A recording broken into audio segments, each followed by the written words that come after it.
gereja, maka persembahan, sebenarnya saya katakan persembahan yang terbesar itu adalah orang tua yang telah mempersembahkan anaknya. Dan setelah itu kan lepas, ya kan?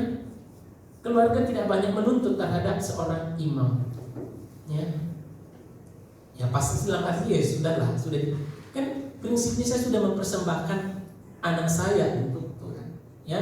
Nah itu dari situlah dikatakan panggilan khusus untuk melayani umatnya melalui pelayanan memang sakramental. Kita tahu ya, saya kira harusnya dalam sakramen liturgi Ekaristi mungkin dibahas tentang pelayan gereja, bahwa dibedakan antara pelayan yang biasa dan luar biasa. Yang biasa adalah para imam, luar biasa adalah kaum awam, yang bukan awam, yang tidak tertabis itu.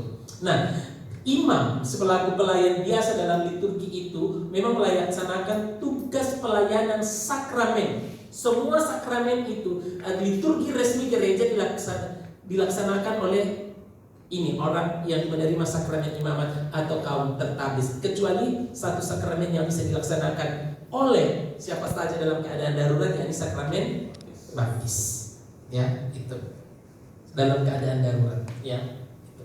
Kalau masih dalam keadaan baik ya seorang imam.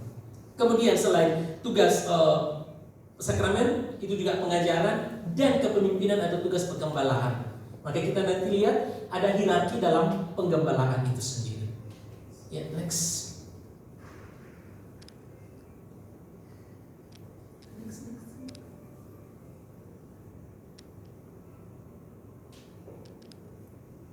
Ini ya. Sudah berganti.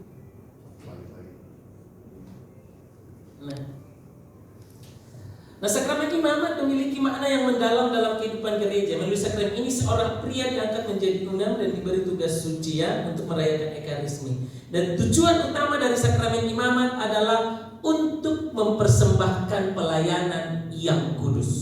Namanya imamat.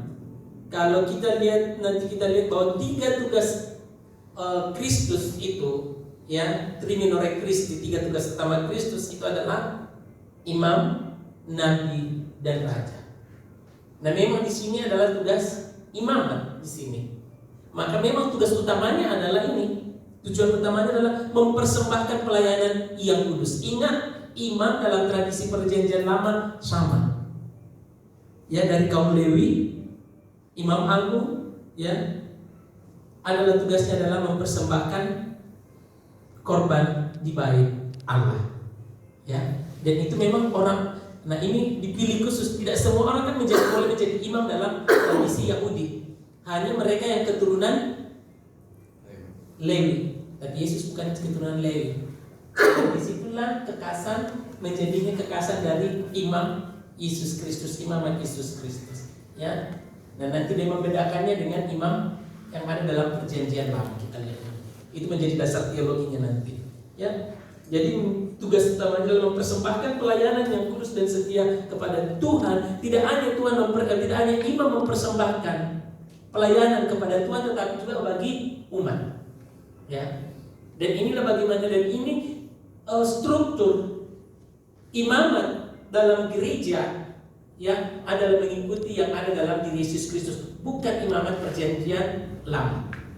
Ya, nanti kita lihat apa bedanya imamat perjanjian lama dengan imamat perjanjian baru, yakni imamat Yesus Kristus. The next. Ya. Nah, sakramen imamat memiliki akar yang ada dalam tradisi gereja Katolik, ya, yang dapat ditelusuri kepada zaman para rasul. Ya, bagaimana para rasul dulu juga mengumpulkan orang-orang untuk diutus memberikan karya pewartaannya. Dalam perjanjian baru Yesus Kristus memilih 12 rasul, ya, itu, dan memberikan kepada mereka kuasa untuk melanjutkannya, ya, melanjutkan karya di dunia ini, ya, setelah mereka dikumpulkan, ya. Tujuan utama para rasul sebenarnya dikumpulkan apa sebenarnya? Dan itu yang harus dihidupi oleh seorang imam. Apa tujuan utama para rasul waktu itu? Tujuannya adalah Nabi Yesus kumpulkan.